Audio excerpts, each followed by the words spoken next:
갈 길을 묵묵히 갈 생각인데 이번에는 개인적으로 느낌이 좋아서 결승전까지 갈 수 있을 것 같습니다.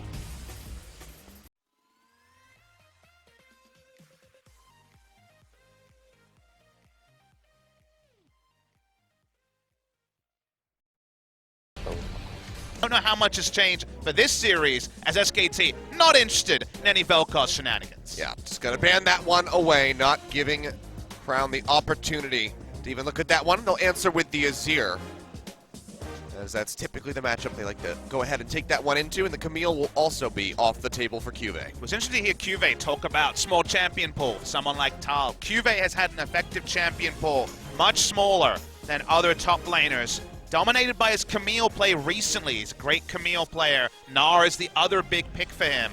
I imagine both of them will be in consideration here, but on 8.6, Conqueror is in the meta. Rageblade has been changed, the Jhin priority is up. A lot has changed, and SKT says, what about your comfort? It's gone, as the comfort picks for QV and Crown are largely answered. It draws a last ban on the Swain. Now, usually Olaf is what we talk about here as a first pick, but Jungle Trundle has been played in the LCK. Oh, and a first there we pick go. All right, heavy priority, the first one. This is a that we're gonna surprise, see Achilles. locked in. Now, Bang is rank 1 in Challenger right now, has been playing the Kai'Sa. The Kai'Sa build will be very interesting to see, as Ruler and Bang have had disagreements on the best build. It's also surprising priority, because Kai'Sa was enabled in Challenger's career and hasn't been picked. It went through pick and bans, so this is a surprise. I watched the Griffin series, didn't see any Kai'Sa. We see it first picked in this game. And KSV answer with Caitlyn, which for EU fans would be very normal. But in the LCK, we've only seen one game from Ruler on the Caitlyn. It was a loss. He did not look impressive on it. It's going to have to be thick and fast. And we're seeing a lot of 8.6 instantly locked in. That we are. Galio very swiftly picked up here for Faker, so maximum comfort. A hover over the Nidalee. But that would be a bit of a reach, and that's going to be the Trundle coming through. Could always be flexed to the top lane, but as you're saying, has been rising in popularity in the jungle. And this is a really interesting point to make, because my first thought is Jungle Trundle, because that is what has been seen as an answering pick into the Olaf. It'd be our first Jungle Trundle in forever. In fact, Cloud Templar, one of the Korean casters, might have been the last player in the LCK, then Champions, to play Jungle Trundle. But we have Tal on the team. Tuhal is the correct pronunciation. It means to lock in. Trundle is a big pick for Tal. This is going to be a Cassiopeia top lane into the gangplank to try to target him down. So Jungle Trundle for the first time in a long time. The Alistair is what Effort brings back. Talked about it in the Trash Talk. A lot of new stuff on SKT. And then the Galio. That was the defining pick for Faker in Worlds last year. Go to KSV. They can choose to just run the Karma mid like we originally assumed. KoreJJ jumps onto Ultra Comfort. To me, the jungle matchup is the big one to talk about here. Trundle is seen as a counter pick. It has a lot of options against the Olaf at level 3, also at level 6. Ambition is also on the Olaf and usually is a defensive jungler. And if you're just power farming with the Olaf, you might clear a lot of camps, but you don't get the same sort of value. KSV have a momentum-based draft around the Caitlyn wave clear, and also the Karma being able to buff up the Caitlyn. This worked the first time for KSV, and then fell away a couple of times in a row, these Karma mid lane drafts. They do have some late game insurance in the Gangplank, but if you see Blank getting ahead in this game, and that's a big if, only Zac has been what he's performed on, but if Blank can make it work on the Trundle that both these junglers have been practicing, SKT have a very strong draft. Plenty of opportunities for skirmishing between the Olaf and the Trundle.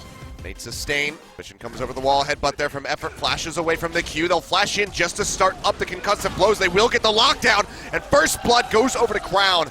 Stopping by just to say thank you very much. Takes that for himself with the Mantra Q. And that's something that Effort's been guilty of a few times this season, both at the start of the season when he was the starter and also back into the roster. He has gone on those vision walks alone and been caught. Does it on Tahm Kench a lot of the time. This time on the Alistair. Be down in summoners. It could also mean lane control for all the KoreJJ and the bot side.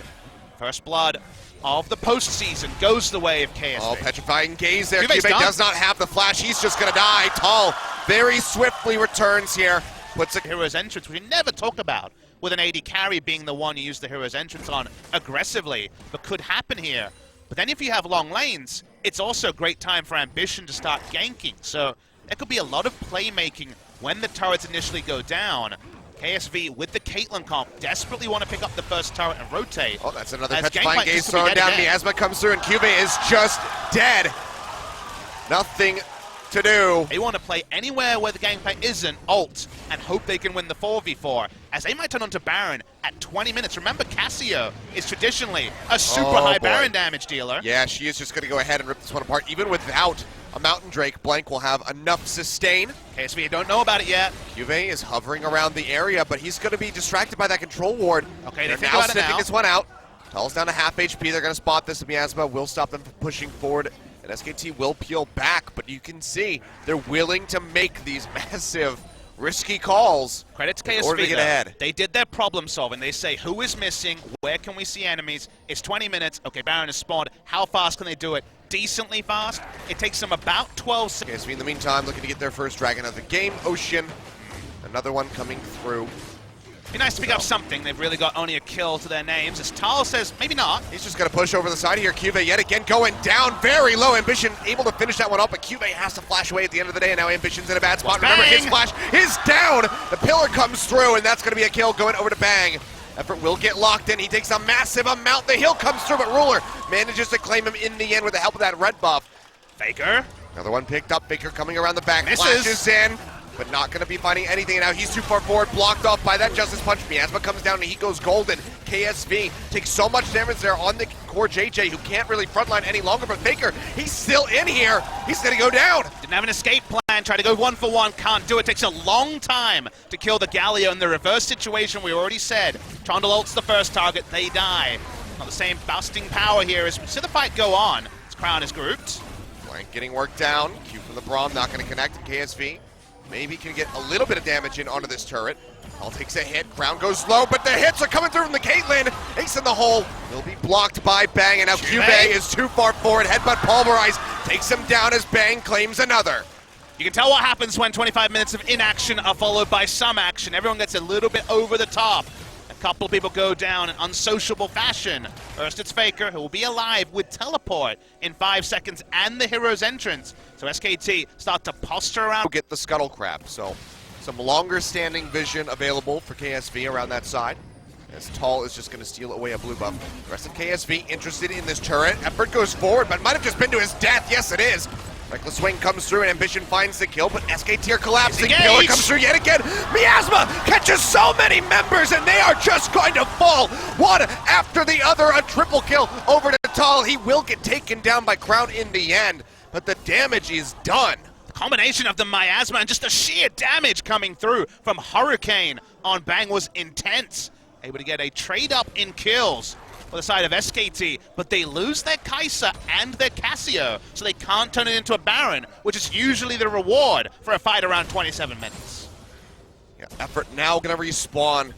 A 2 for 3 at the end of that one, with Effort already having been killed. So you can see the power that SKT has with this composition, and KSV, they need to learn to play around this, or it's just going to be a whole lot more of that. They just can't Achilles with the comp they've dropped. That's why I like SKT's draft. We watched the replay.